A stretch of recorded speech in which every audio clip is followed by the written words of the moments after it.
hello my dear students आज भिडिओत आमी आलोचना करिम नेरेशन सम्पर्के सो नेरेशनत एते केइटामान क्वेश्चन तोमालोকৰ কাৰণে লৈ আহিছো সোৱা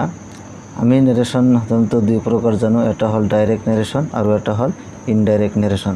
অসমীয়াত ইয়াক উক্তি বুলি কোৱা হয় এটা হল প্ৰত্যক্ষ উক্তি আৰু এটা হল পৰোক্ষ উক্তি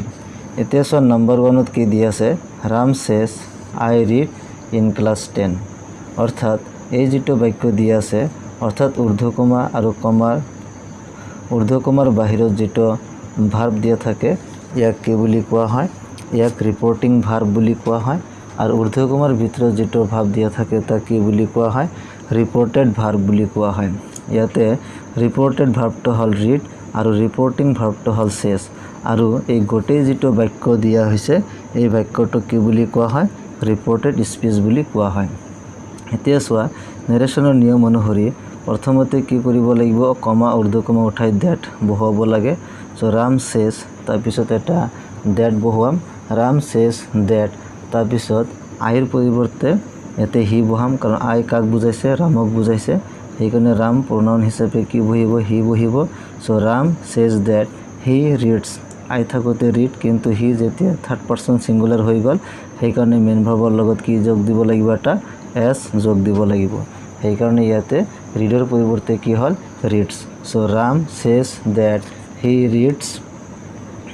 ইন ক্লাস 10 গতিকে কমা ঊৰ্ধ্বকমা উঠি যাব গতিকে এইটো হল আমাৰ ডাইৰেক্ট নেৰেশন আৰু এইটো হল আমাৰ ইনডাইৰেক্ট নেৰেশন সো ডাইৰেক্ট নেৰেশনত কি দি আছে Ram says I read in class 10 so Ram says that he reads in class 10 Question number 2 Rohim says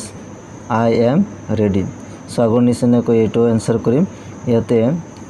Rohim says ৰহিমে কয় I am ready মই প্ৰস্তুত গতিকে Rohim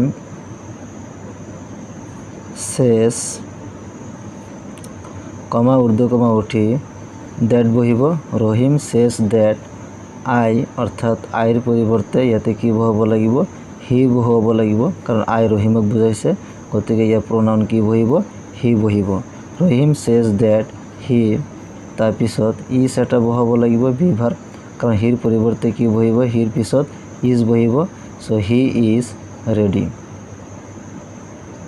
গতিকে এটা আনসাৰ হৈ গল এতে সোৱা এতে হিৰ পৰিৱৰ্তে ওয়াসও বহাব পাৰিলেহেঁতেন কিন্তু ইয়াতে ওয়াস নবহে কাৰণ যেহেতু সেজ এটো কি প্রেজেন্ট টেন্সত দি আছে যদি রিপোর্টিং যেটো আমার রিপোর্টিং ভাব থাকে তো রিপোর্টিং ভাবটো যদি প্রেজেন্ট টেন্সত দিয়া থাকে তেনেহলে ইয়াতে প্রেজেন্ট টেন্সৰ বি ভাৰ্ব বহাব লাগিব আৰু যদি এটা পাস্ট টেন্সত দিয়া থাকে তেনেহলে কিন্তু ইয়াতে কৰসপন্ডিং সেন্স হ'ব সোৱা গতিকে ইয়াতে সেজ থকা কাৰণে ইয়াতে প্ৰেজেন্ট টেন্সৰ যেটো বি ভাব হেটো বহিছে ৰহিম সেজ that he is ready Question number 3 সোৱা Gita says children like sweets so Gita says কমা ঊৰ্ধ্বকমা উঠি কি বহিব that বহিব so Gita says that children এ থাকিব Gita says that children like sweets এটা as it is থাকিব ইয়াতে কোনো পরিবর্তন নহব জাস্ট কমা ঊর্ধ্বকমা উঠি যাব আৰু কমা ঊর্ধ্বকমা পরিবর্তে এটা দ্যাট বহিব so Gita says that children like sweets Question number 4 Mother said Mithu is a good boy so ইয়াতে সোৱা আগত কি দি আছিল ৰিপোৰ্টিং ভাৰ্ব সেজ অৰ্থাৎ প্ৰেজেন্ট ফৰ্মত দি আছিল কিন্তু এইবাৰ যেটো রিপোর্টিং ভার্ব আছে এটো পাস্ট ফর্মত দি আছে অর্থাৎ সের পাস্ট ফর্ম কি সেইড হয় গতিকে যেতিয়া রিপোর্টিং ভার্বটো পাস্ট ফর্মত দিয়া থাকিব তেতিয়া ঊৰ্ধ্বকমাৰ ভিতৰত যেটো বাক্য দিয়া থাকিব হেইটোত প্ৰধানকৈ ফোকাস কৰিব লাগিব অৰ্থাৎ ঊৰ্ধ্বকমাৰ ভিতৰত যেটো বাক্য দিয়া থাকিব সেই বাক্যটোৰ কি হ'ব কৰসপন্ডিং সেন্স হ'ব এতিয়া সোৱা কৰসপন্ডিং সেন্স আসলতে কি বুজায় হেটো মন কৰিবলগীয়া সো এইটো তোমালোকে লিখি লবা চাৰ্ট ফৰ কৰসপন্ডিং পাস্ট টেন্স और प्रेजेंट टेंस বা ফিউচাৰ টেন্স অৰ্থাৎ কৰসপন্ডিং টেন্সৰ কাৰণে অৰ্থাৎ কৰসপন্ডিং সেন্স কেনেকৈ হয় সেই সম্পৰ্কে এতে দিয়া হৈছে সোৱা নাম্বাৰ 1 ত present indefinite tense past indefinite tense যেতিয়া ঊৰ্ধ্বকমাৰ ভিতৰৰ বাক্যটো অৰ্থাৎ যেটো ৰিপৰ্টেড ভাৰ্ব থকা যেটো বাক্য অৰ্থাৎ ঊৰ্ধ্বকমাৰ ভিতৰত যেটো বাক্য থাকিব ইয়াতে যেনেকুৱা ঊৰ্ধ্বকমাৰ ভিতৰত বাক্যটো দিয়া আছে মিঠু ইজ এ গুড বয় গতিকে তেনেকুৱা ক্ষেত্ৰত কি হ'ব এইটো প্ৰেজেন্ট ইনডিফিনিট টেন্স থাকিলে আৰু যেতিয়া তুমি ইনডাইৰেক্ট নেৰেশ্যন কৰিবা তেতিয়া কি হ'ব পাষ্ট ইনডিফিনিট টেন্স হ'ব অৰ্থাৎ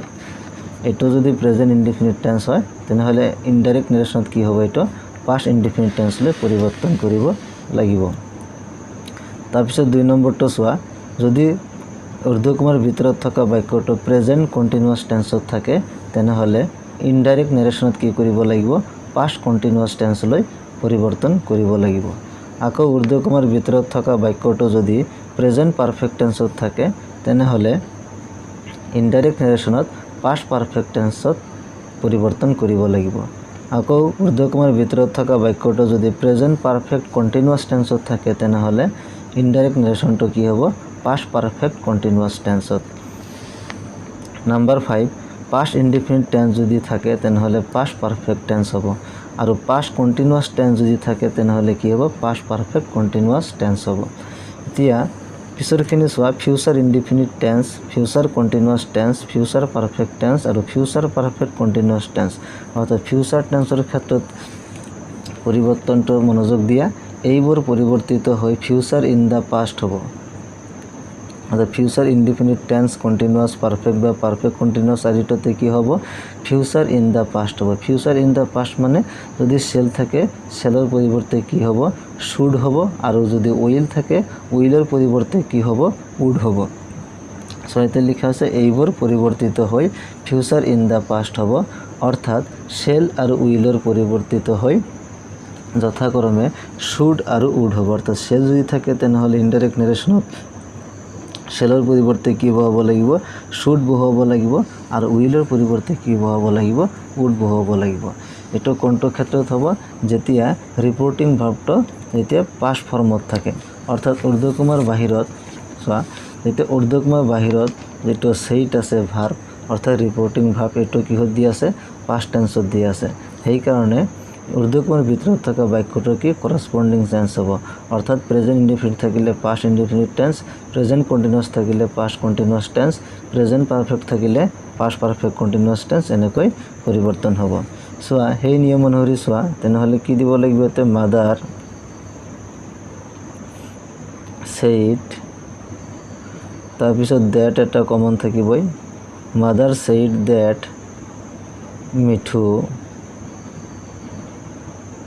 মিঠু ইজ আছে so Mithu is a good boy to present indefinite টেন্সত আছে গতে পাষ্ট ইনডিফিনিট টেন্স যেতিয়া কৰা হ'ব তেতিয়া ইছৰ পৰিৱৰ্তে কি বহাব লাগিব এতিয়া ওয়াজ বহাব লাগিব ওয়াজ বা ওয়াৰ ওয়াজ কেতিয়া বহিব যেতিয়া সাবজেক্টটো সিঙ্গুলাৰ হ'ব তেতিয়া ওয়াজ আৰু যেতিয়া প্লুৰাল হ'ব তেতিয়া ওয়াৰ বহাব লাগে তে মিঠু অৰ্থাৎ সিঙ্গুলাৰ নাম্বাৰ বুজাইছে সেই কাৰণে ইয়াতে ওয়াজ বহিছে সো মিঠু ওয়াজ বাকিখিনি সেম থাকিব এ good boy okay so mother said that Mithu was a good boy গতিকে এটো হল আমার ডাইরেক্ট নেরেশন এটো হল আমার indirect narration number 5 he said I am reading a book so he said এটো past indefinite অর্থাৎ past tense দি আছে গতে ইয়ারও corresponding tense হ'ব so he said কমা উর্দু কমা উঠি কি বহিব দ্যাট বহিব he said that I am অর্থাৎ আই মানে কাক বুজা হয়েছে হিক বুজাইছে হি সেইড তেও কৈছিল I am reading a book মই এটা কিতাপ পঢ়ি আছো অর্থাৎ হি সেইড তেও কৈছিল তেও এটা কিতাপ পঢ়ি আছিল এনেকুৱা হ'ব অতি আই মানে ইয়াতে হিক বুজাইছে so he said that he এতিয়া উৰ্দুকমাৰ ভিতৰত যেটো বাক্য দি আছে হেটো মন কৰা I am reading a book মই এটা কিতাপ পঢ়ি আছো এটো কিহত দি আছে প্রেজেন্ট কন্টিনিউয়াস টেন্সত দি আছে কাৰণ প্ৰেজেন্ট ফৰ্ম এম দি আছে আৰু মেইন ভাৰ্বৰ লগত আইএনজি দি আছে গতে এটো কি প্ৰেজেন্ট কন্টিনিউয়াস টেন্সৰ উদাহৰণ হয় এতিয়া ঊৰ্ধ্বকমাৰ ভিতৰত থকা বাক্যটো কি প্ৰেজেন্ট কন্টিনিউয়াস টেন্সত আছে তেনেহলে ইনডাইৰেক্ট কৰিলে কি হ'ব পাষ্ট কন্টিনিউয়াস টেন্সলৈ পৰিৱৰ্তন হ'ব so he said that he was বহাব লাগিব কাৰণ পাষ্ট কন্টিনিউয়াস টেন্সলৈ পৰিৱৰ্তন হ'ব সো ইয়াতে ইজ নবহিব ইয়াতে কি বহিব ওয়াজ বহিব কাৰণ এইটো প্ৰেজেণ্ট কণ্টিনিউৱাছ টেন্সত দি আছে এইটো চেঞ্জ হৈ কি হ'ব past continuous tense so' he said that he was বাকীখিনি চেম থাকিব he was reading a book okay he said that he was reading a book question number 6 he said I am writing a letter eto present continuous tense di ase so agor nisina ko ki hobo past continuous tense hobo he said that I mane hik bujo hoise so he was writing baki khini same thakibo he was writing a letter he was writing a letter question number 7 Gitu said I have done the work so Gitu said I have done the work eto ki present perfect tense hot ase urdhokon bhitor thaka bakyo to ki present perfect tense hot main verb to past participle di ase aru have boise গতিকে এটো কি present perfect tense এটা present perfect tense থাকলে কি হবে past perfect tense হবে সোয়া যেটা corresponding sense আছিল প্রেজেন্ট পারফেক্ট টেন্স এটো সেন্স হয় কি হবে পাস্ট পারফেক্ট টেন্স এতে পাস্ট পারফেক্ট টেন্স লৈ পরিবর্তন কৰিব লাগিব so Geetu said so Gitu said এতিয়া কমা এটো ঊর্ধ্ব কমা আছিল সো কমা ঊর্ধ্ব কমা উঠি গৈ কি বহিবাটা that বহিব ওকে কানেক্টিভ কি বহিবাটা that বহিব সো Gitu said that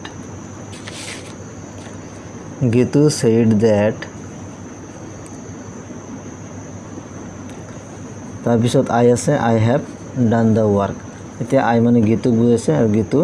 ছোৱালীৰ নাম হয় গতি ইয়াতে হি নহবইব ইয়াতে কি বহিব she বহিব okay so Gitu said that she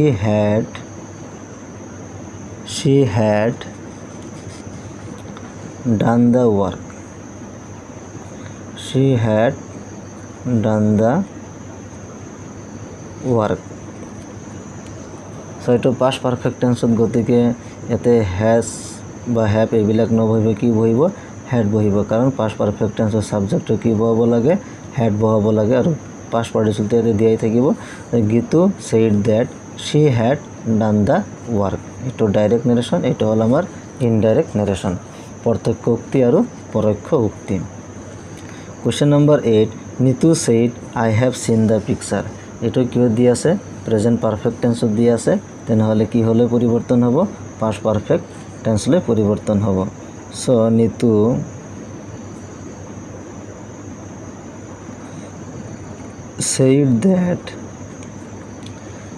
said that কমা ঊর্ধ্ব কমা উঠি কানেক্টিভ দ্যাট বহিছে I Nitu অর্থাৎ ছোৱালী বহিছে she had seen the picture Nitu said that she had seen the picture গতিকে চোৱা এনেকৈ নেৰেশ্যন বিলাক কৰিব লাগে সো এটো সিম্পল কিছুমান বাক্য তোমালোকৰ কাৰণে লৈ আহিছিলো ইয়াৰ পিছৰ ভিডিঅ'টোত নেৰেশ্যন আৰু কিছুমান বাক্য তোমালোকৰ কাৰণে লৈ আহিম